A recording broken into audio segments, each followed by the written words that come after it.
नमस्कार, मी आशिष VCN न्यूजच्या मराठी बातमीपत्रात तुमचं स्वागत करतो। बातमीपत्रावर नजर टाकण्यापूर्वी एक नजर टाकूया आजच्या ठळक घडामोडींवर।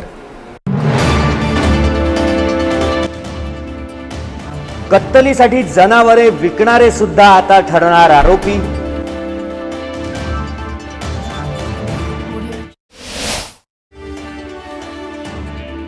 वरिष्ठ समाज कल्याण निरीक्षक जाधव यांना लाच घेताना रंगेहात अटक।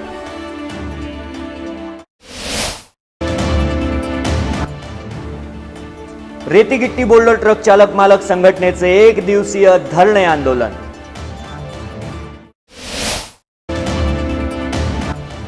महापालिकेच्या वतीने जवाहर गेट परिसरातील दुकानांना लावले सील।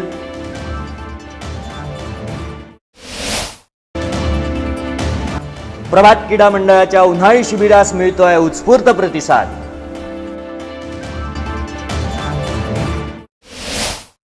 तर या होत्या आजच्या हेडलाईन्स। वळूया सविस्तर वृत्ताकडे। वेतन श्रेणीमधील ग्रेड पे सुधारणा करण्यासाठी समाज कल्याण विभाग कार्यालयातील वरिष्ठ समाज कल्याण निरीक्षक यांनी मागितले 15,000 रुपये।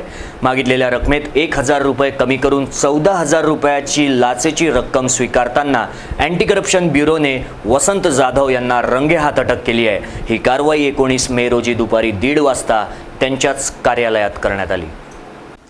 शहरातील समाज कल्याण विभाग कार्यालयातील वरिष्ठ समाज कल्याण निरीक्षक यांनी व्यावसायिक सहाय्यक पदावर कार्यरत असणाऱ्यास त्यांच्या वेतन श्रेणीमधील ग्रेड पे मध्ये सुधारणा करण्यासाठी 15,000 रुपयांची मागणी केली होती। तक्रारदार यांनी पूर्वीच अल्पसा पगार असल्यामुळे ते एवढी मोठी रक्कम देण्यास असमर्थ होते।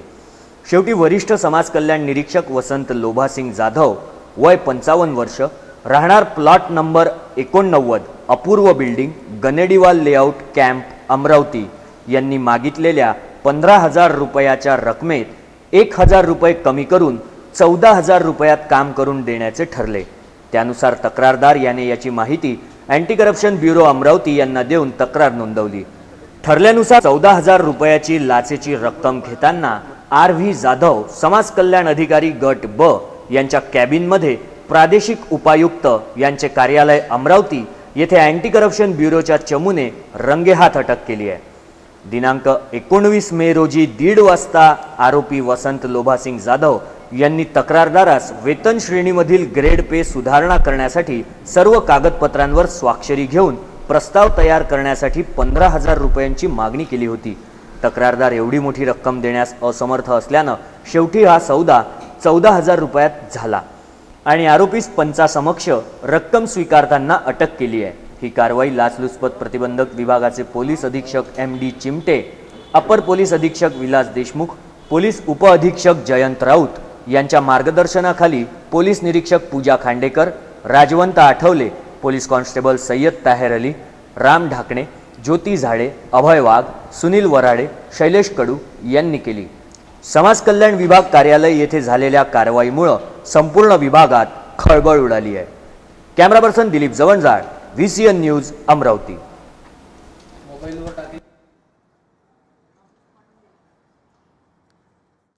वळूयात पुढच्या बातमीकडे। रेतीगिट्टी बोल्डर ट्रक चालक मालक यांनी प्रादेशिक परिवहन अधिकारी कार्यालयात ठिय्या आंदोलन करत चांदूर रेल्वे पोलीस स्टेशनमध्ये जमा असलेली वाहने तात्काळ न सोडवल्यास अधिकाऱ्यांच्या घरात वाहने घालून आगळेवेगळे आंदोलन करण्याचा इशारा देत रेतीगिट्टी बोल्डर चालक मालक युनियन यांनी आज ठिय्या आंदोलन केलंय।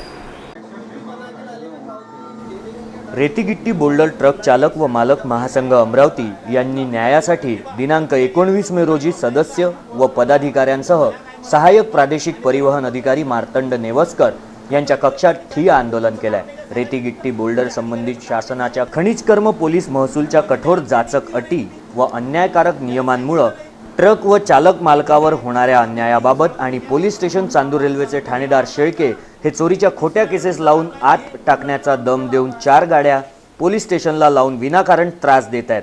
याविषयी अनेकदा बैठकी होऊन निवेदने देण्यात आली, मात्र त्याला फारसा प्रतिसाद मिळालेला नाही। आमच्या ट्रकमध्ये नियमानुसार 2 ब्रास माल भरला जातो। नियमात असूनही चांदूर रेल्वेचे ठाणेदार शेळके विनाकारण आमचे ट्रक पकडून पोलीस स्टेशनला जमा करतायत।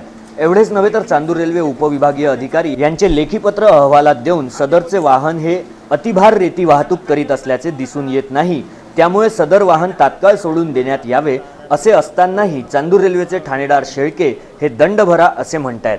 वरील होणारा अन्याय थांबवावा याकरता प्रादेशिक परिवहन अधिकारी मार्तंड नेवस्कर यांच्या कार्यालयात ठिय्या आंदोलन करण्यात आलं। वाहने तात्काळ सोडली नाही तर आम्ही सोमवारी अधिकाऱ्यांच्या घरात ट्रक घालून आगळेवेगळे आंदोलन करण्याचा इशारा देण्यात आलाय। Camera person Dilip Jawanjal, VCN news, Amravati.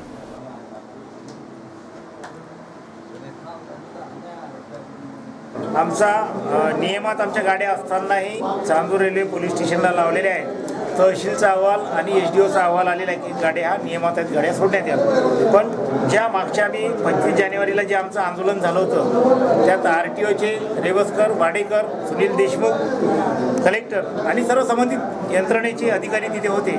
तेव्हा असं ठरलं की 2 रातच्या गाड्या करून घ्या। आम्ही RTOमध्ये 5 दिवस गाड्या उभ्या करून 2 रातच्या गाड्या करून घेतल्या। त्या नियमात असताना आज गाड्या आमच्या 3 दिवसापासून आत आहेत। RTOचं काम होतं त्या गाड्या मेजरमेंटमध्ये आहेत की नाही आहेत, यांनी बसल्या बसल्या त्या मेमोवर सह्या केल्या। त्याच्या निषेधार्थ आज आमचा घेराव नेवस्कर साहेबांना झालेला आहे। जर आम्हाला त्याच्यावर त्यांनी ठोस कारवाई जर केली नाही तर यांच्या कार्यालयात आणि घरात आम्ही ट्रक घुसू म्हणजे टाकू। आम्ही सोमवारचं आमचं हे राहील आंदोलन, पुढचं आंदोलन। गुटखा विक्री विरोधात वीर भगतसिंग क्रांतिकारी संघटनेचे जिल्हाधिकारी कार्यालयासमोर 1 दिवसीय धरणे आंदोलन करण्यात आले आहे। गुटखा विक्री बंद न केल्यास जनजागृती अभियान राबवून जिल्ह्यात वेगवेगळ्या ठिकाणी मोठमोठाले बॅनर्स लावले जातील असा इशारा यावेळी देण्यात आला आहे। शहर आणि संपूर्ण जिल्ह्यात मोठ्या प्रमाणात अवैधरित्या गुटखा विक्री जोरात सुरू आहे। वीर भगतसिंग क्रांतिकारी संघटनेच्या वतीनं जिल्हाधिकारी यांना यापूर्वी दिनांक 23 मार्च 2017 रोजी व 17 एप्रिल असे 2 वेळा निवेदने दिले। मात्र त्या निवेदनाची एकही दखल न घेतल्यामुळे गुटखा विक्री जोरात सुरू आहे। गुटख्यामुळे अनेक दुर्धर आजार निर्माण होत आहेत आणि कॅन्सर सारख्या आजारामुळे अनेक जण प्राणास मुकले आहेत। अमरावती शहर आणि जिल्ह्यात सुरू असलेला अवैध गुटखा विक्रीचा व्यवसाय तात्काळ बंद करण्यासाठी वीर शहीद भगतसिंग क्रांतिकारी संघटना अमरावतीच्या वतीनं जिल्हाधिकारी अभिजित बांगर यांना एक निवेदन देऊन 1 दिवसीय धरणे आंदोलन केले गेले। गुटखा विक्रेत्यांवर कारवाई न झाल्यास 20 मे पासून जिल्ह्यात गुटखा विरोधी जनजागृती अभियान राबवून मोठे बॅनर्स ठिकठिकाणी जिल्ह्यात लावण्यात येतील असा इशारा देण्यात आला। शासनानं गुटखा बंदी करून बरेचसे वर्ष निघून गेले, परंतु प्रशासन त्या बंदीमागे कुंभकर्णाची झोप घेतलेलं प्रशासन जागं होत नाही। म्हणून जागं करण्यासाठी अनेक वेळा प्रशासनाच्या माध्यमातून आम्ही संघटनेच्या माध्यमातून भगतसिंग क्रांतिकारी संघटनेच्या माध्यमातून निवेदन दिले, पण प्रशासनानं कुठलीही दखल घेतली नाही। म्हणून 1 दिवशी हा उपोषणाचा पवित्रा आम्ही घेतला आणि प्रशासनाच्या निदर्शनात आलं पाहिजे आणि प्रशासन जागं झालं पाहिजे। आणि या अमरावती शहरात नाही तर महाराष्ट्रात नाही, अमरावती जिल्ह्यात अनेक करोड रुपयाचा गुटखा विकला जाते आणि त्या माध्यमातून अनेक जणांना त्या गुटख्यापासून कोणाचे तोंड उघडत नाही, कोणाला कॅन्सर होते। पण लहान लहान मुलं, शाळेतले मुलंसुद्धा गुटखा खायच्या आता शौकीन झालेले आहे। म्हणून बंदी असल्यावरही चालू आहे, म्हणून प्रशासनाला जागं करण्यासाठी 1 दिवसाचं उपोषण आहे। यानंतर आम्ही तीव्र आंदोलन निश्चित करणार आहे आणि शासनाने गुटखा बंदी केली त्या माध्यमातून प्रशासनानं सुद्धा ती कामगिरी, आपली कामगिरी आपण केली पाहिजे आणि ती जर नसेल करत आम्ही रस्त्यावर उतरल्याशिवाय राहणार नाही। आणि त्या माध्यमातून जर नाही झालं तर आम्ही आमची संघटनेच्या माध्यमातून आत्मदहन, रस्ता रोको, रेल रोको याच्या व्यतिरिक्त टावरवर सुद्धा चढण्याचा प्रयत्न करू किंवा यानंतर सुद्धा मोठ्या संख्येनं आम्ही रस्त्यावरून हा गुटखा बंदीसाठी प्रशासनाला। तर इथे वेळ झाली आहे एका छोट्याशा विश्रांतीची। कुठेही जाऊ नका, बघत राहा फक्त VCN न्यूज।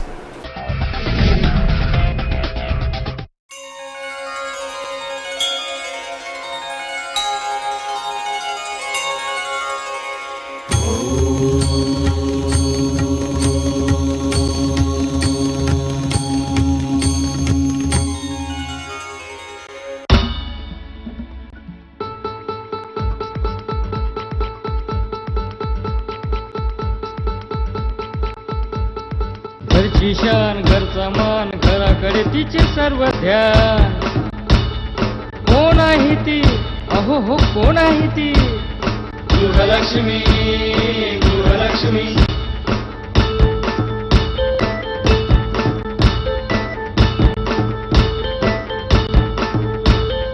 ममते पोटी प्रेमासाठी झटते नेहमी घरच्यासाठी। अहो पण म्हणूनच तर घेऊन आलोय आनंद एका स्त्रीचा. विदर्भाची गृहलक्ष्मी दिनांक 15 ऑगस्ट पासून आपल्या घरी. GTPL सेट टॉप बॉक्स मध्ये VCN news channel number 72, UCN set top box मध्ये चॅनल नंबर 81 वर रोज रात्री 8 वाजता व पुन्हा प्रक्षेपण रोज सकाळी 8 वाजता. पाहत रहा विदर्भामधील खवयगिरींचा एकमेव कुकिंग शो. विश्रांतीनंतर मी आशिष पुन्हा एकदा तुमचं स्वागत करतो. वळूयात पुढच्या बातमीकडे. कत्तलीसाठी जनावरे विकणारेही आता आरोपी ठरणार आहेत. अमरावती ग्रामीणचे पोलीस अधीक्षक अभिनाश कुमार यांनी पत्रपरिषदेत ही माहिती दिली आहे. परदेशातून अमरावती शहरात गोवंश कत्तलीसाठी आणली जात होती. एका ट्रकमधून अवैध जनावरे आढळून आल्यास निश्चितच कारवाई करण्यात येण्याचं आश्वासन यावेळी अभिनाश कुमार यांच्याद्वारे देण्यात आलं. तसेच जुन्या पॅटर्ननुसारच ही कारवाई सुरू राहील, यात बदल करण्यात सारखे काही नसल्याचं सुद्धा त्यांनी यावेळी बोलून दाखवलंय. जिल्ह्यात मोठ्या प्रमाणात जनावरांची अवैध वाहतूक होऊन त्यांना ट्रकमध्ये कोंबून भरून कत्तलीसाठी पाठवलं जात आहे. ही मोठी खेदजनक बाब आहे. आता यापुढे असे खपवून घेतले जाणार नाही. कत्तलीसाठी जनावरे विकणारे हे सुद्धा आता आरोपी राहणार असल्याची माहिती एका पत्रपरिषदेत अमरावती ग्रामीणचे पोलीस अधीक्षक अभिनाश कुमार यांनी दिली आहे. गोवंशांनी भरलेल्या ट्रकवर कारवाई केली जाते आहे. अमरावती ग्रामीण पोलिसांना ज्या ट्रकवर संशय येतोय त्या ट्रकची कसून चौकशी करून त्याची तपासणी केली जाते आहे. या दरम्यान जर शेतकऱ्याकडून कत्तलीसाठी जनावरे विकली जात असेल तर तो सुद्धा आरोपी ठरणार आहे. जिल्हा पोलीस अधीक्षक ग्रामीण यांनी असेही सांगितले की सध्या शहरात जो पॅटर्न सुरू आहे तो एकदम चांगला असून तो पॅटर्न सध्या सुरू आहे. जुन्या सिस्टीममध्ये काहीही बदल करण्याची गरज नाही.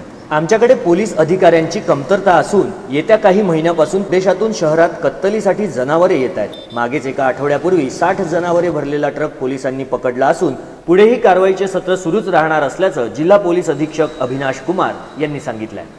Camera person Dilip Jawanjal, VCN news, Amravati. वळूयात पुढच्या बातमीकडे. महानगरपालिकेच्या वतीनं जवाहर गेट तसेच इतवारा परिसरातील एकूण 106 दुकानांना सील लावण्यात आलाय. खत्री मार्केट, प्रियदर्शनीसह जवाहर गेट व्यापारी संकुलात करण्यात आली आहे ही कारवाई. प्रतिष्ठानाच्या बाहेर पडलेला दुकानांमधील 3 ट्रक माल अतिक्रमण विभागाने जप्त केला असून महानगरपालिकेने आतापर्यंत तब्बल 241 दुकानांवर सील लावण्याची कारवाई केली आहे. महानगरपालिकेच्या वतीनं शहरातील दुकान भाड्याच्या थकीत प्रकरणी दुसऱ्या दिवशी महानगरपालिकेनं जबर कारवाई करत दिनांक 18 मे रोजी जवाहर गेट परिसरातील दुकानांना सील लावण्याची कारवाई केली आहे. महानगरपालिका प्रशासनानं दिनांक 18 रोजी सकाळी 8:30 वाजतापासून दुकाने सील करण्याची कार्यवाही सुरू करण्यात आली. जवाहर गेट व्यापारी संकुलात एकूण 285 दुकाने आहेत. सन 1992 ते 1993 या दरम्यान CL खत्री या कंत्राटदारानं BOT तत्वावर मार्केटमधील दुकानांचे निर्माण केले होते. सन 2015 मध्ये तत्कालीन बाजार लायसन्स विभागाचे अधीक्षक गंगाप्रसाद जयस्वाल यांनी मार्केटमधील व्यापाऱ्यांना दुकानांचे लीज वाढवून देण्यासंबंधी करार केला होता. त्याची मुदत सन 2040 पर्यंत वाढवण्यात आली होती. मात्र महानगरपालिकेच्या रेकॉर्डवर याची मुदत संपली होती. त्यामुळे लीज संपल्यानं ही दुकाने रिकामी झाली होती असे रेकॉर्डमध्ये नमूद आहे. मात्र या दुकानांमध्ये कोणता ना कोणता व्यापारी व्यवसाय करीतच होता. याचा खुलासा होताच माजी आयुक्त चंद्रकांत गुडेवार यांनी या प्रकरणी स्वर्गीय गंगाप्रसाद जयस्वाल यांच्या विरुद्ध कारवाई करण्याचा प्रयत्नही केला होता. महानगरपालिकेद्वारे जवाहर गेट परिसरातील दुकाने सील करण्याचे कार्य करीत असताना अतिक्रमण विभागास दुकानातील माल बाहेर दिसताच त्यांनी तो माल जमा करून महानगरपालिकेमध्ये आणून टाकला. सकाळी 8:30 ते दुपारी 1 वाजेदरम्यान 3 ट्रक माल जप्त करण्यात आला आहे. Camera person Chetan Pawar, VCN news, Amravati. कल हमारी सुबह 7:30 बजे से 8 बजे तक के दुकानों को सील की गई है. इसकी कोई इंटीमेशन नहीं दी गई. इसका कारण क्या है? हम आयुक्त के पास में जा रहे हैं कि भाई हमारे को इसका ऑर्डर बताओ, तो वो बोलते हैं मैडम के पास जाओ.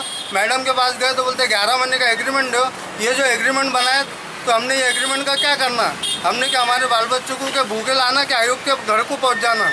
इसके लिए हमारे को हमारे से न्याय करे और हमारा इंसाफ करे. नहीं तो हमारा इंसाफ नहीं हुआ तो हम जान आंदोलन भी कर सकते हैं. ये हम महानगर पालिका को, सारे अधिकारियों को हम चेतावनी देना चाहते हैं. गवर्नमेंट के अगर ऐसी रूल है तो कल मैं मेरे यहाँ के भाड़ेकरी को रात को 12 बजे घर से बाहर निकाल देता हूँ और उसकी दुकान पे, उसके घर पे सील लगा देता हूँ. अगर आपके लॉ में बैठता है तो, अगर उसके लॉ में बैठता है तो मैं उसको बाहर निकाल देता हूँ. अगर आप सुबह 8:30 बजे ऐसा लग रहा है चोरी का माल जब्त कर रहे हैं आप लोग, हमारी दुकानें सील करके चले जा रहे हैं आप लोग। कोई तरीका होना चाहिए ना, कोई टाइमिंग होना चाहिए, उसके होना चाहिए, और एक प्रायर नोटिस तो देना चाहिए कम से कम। जो भरना चाहते हो तो टैक्स भर ही देंगे ना, और भाड़ा भी भर देंगे। जो एग्रीमेंट जिनके है, और जो एग्रीमेंट का प्रॉब्लम है वो ऑथराइज पर्सन ने एग्रीमेंट करके दिया है ना, तो कॉर्पोरेशन जाने और वो ठेकेदार जाने। वळूयात पुढच्या बातमीकडे। प्रभात क्रीडा मंडळाच्या उन्हाळी शिबिरात विद्यार्थी रमलेले दिसत आहेत। अंबागेटच्या आतील 100हून अधिक विद्यार्थ्यांनी यामध्ये सहभाग नोंदवला आहे। दिनांक 21 मे रोजी सायंकाळी प्रभात क्रीडा मंडळाच्या प्रांगणातच या शिबिराचा समारोपीय कार्यक्रम करण्यात येईल। जुना सराफा अमरावती शहरातील प्रभात क्रीडा मंडळ व जिल्हा क्रीडा अधिकारी कार्यालय यांच्या संयुक्त विद्यमानं सुरू असलेल्या उन्हाळी शिबिरास उत्स्फूर्त प्रतिसाद मिळतो आहे। डंबेल्स, लेझिम, लंगडी, लगोरी, रोप, मलखांब आदी परंपरागत भारतीय खेळांचा सराव करण्यात ते तल्लीन झाले आहेत। परंपरागत भारतीय खेळांचे महत्त्व आजच्या आधुनिक युगात लोप पावत चालले आहे। परंपरागत खेळातून विद्यार्थ्यांच्या अंगी येणारे कसब त्यांच्या भावी जीवनात फार उपयोगी ठरणारे आहेत। ही बाब लक्षात घेता अंबागेटच्या आतील विद्यार्थ्यांकरता जुना सराफा येथील प्रभात क्रीडा मंडळाच्या वतीनं गेल्या वर्षी प्रथमच उन्हाळी क्रीडा प्रशिक्षण शिबिराचं निशुल्क आयोजन करण्यात आलं होतं। या शिबिराला विद्यार्थ्यांचा उत्स्फूर्त प्रतिसाद लाभला। अशाच प्रकारचे शिबिर यावर्षी सुद्धा सुरू करण्यात आले असून या शिबिरात योगा, कबड्डी, रोप, mallakhamb, tennikoit, ring tennis, dumbbells, लेझिम, रोप, स्किपिंग, दोरीवरच्या उड्या या क्रीडा प्रकारासोबतच सुंदर हस्ताक्षर, बौद्धिक मार्गदर्शन, देशभक्तीपर गीते व भक्तिगीते आदींचे प्रशिक्षण दिले जात आहे। सुमारे 100हून अधिक विद्यार्थी या शिबिराचा निशुल्क लाभ घेत आहेत।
प्रभात क्रीड़ा मंडल की ओर से ये हमारा दूसरा वर्ष है शिविर का। हमने पिछले वर्ष भी फ्री ऑफ कॉस्ट शिविर लिए थे और इस वर्ष भी हमारा शिविर फ्री ऑफ कॉस्ट है, जिसमें मंडल के सभी लोगों का हमको सहभाग मिल रहा। और आजकल के बच्चों को मोबाइल से दूर रख के उनकी एनर्जी को कैसे हम समाज में ज़्यादा से ज़्यादा उपयोगी बना सकते और इनको कैसे एक अच्छी दिशा दे सकते, यही हमारा एक प्रयास है, जिसमें पंकज सर सभी बहुत अच्छे से दिन के 4 से 5 घंटे दे रहे हैं। हम बच्चों के पेरेंट्स हैं, हम यहाँ पर देख रहे हैं, सर टीचर्स भी बहुत मेहनत कर रहे हैं और बच्चे भी बहुत शौक से, बहुत इंटरेस्ट से बच्चे आते हैं। सुबह शाम वो लोग यहीं पे मतलब 3-4 घंटे उनके स्पेंड रहते हैं, वो करते हैं और बहुत उनको खुशी हो रही है और बहुत अच्छे से यहाँ पर उन लोगों को सीखने को मिल रहा है। वो हर चीज़ समझ रहे हैं, खेल रहे, कूद रहे, योगा वगैरह हर चीज़ यहाँ पे सिखाया जाता है और बहुत अच्छे से बच्चे खुश हैं यहाँ पर, आगे बढ़ रहे हैं, उनको अच्छा लग रहा और उससे उन लोगों का एनर्जी लेवल भी बढ़ रहा है और सर वगैरह बहुत उनको हिम्मत दे रहे हैं, अच्छे से कोऑपरेट कर रहे हैं। जिल्हा क्रीडा अधिकारी कार्यालयाकडून या शिबिराला मान्यता देण्यात आली असून शिबिरात अमित शर्मा, पंकज सराफ, वीर वामनराव जोशी विद्यालयाचे मुख्याध्यापक समीर तारे, शेखर चव्हाण, तृप्ती पोटे, मुकुंद पांडे, व्हॉलीबॉलचे राष्ट्रीय खेळाडू पंकज ठाकरे आदी विद्यार्थ्यांना प्रशिक्षण देत आहेत. Camera person Dilip Jawanjal, VCN news, Amravati. तर हे होतं आजचं मराठी बातमीपत्र. बातमीपत्रात थांबण्यापूर्वी पुन्हा एकदा नजर टाकूया आजच्या ठळक घडामोडींवर. कत्तलीसाठी जनावरे विकणारे सुद्धा आता ठरणार आरोपी.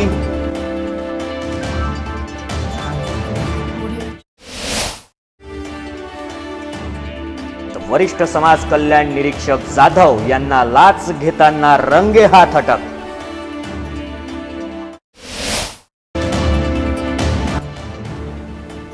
रेतीगिट्टी बोल्डर ट्रक चालक मालक संघटनेचे 1 दिवसीय धरणे आंदोलन.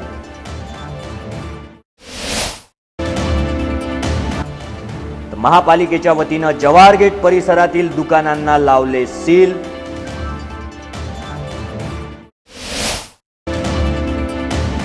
प्रभात क्रीडा मंडळाच्या उन्हाळी शिबिरास मिळतोय उत्स्फूर्त प्रतिसाद.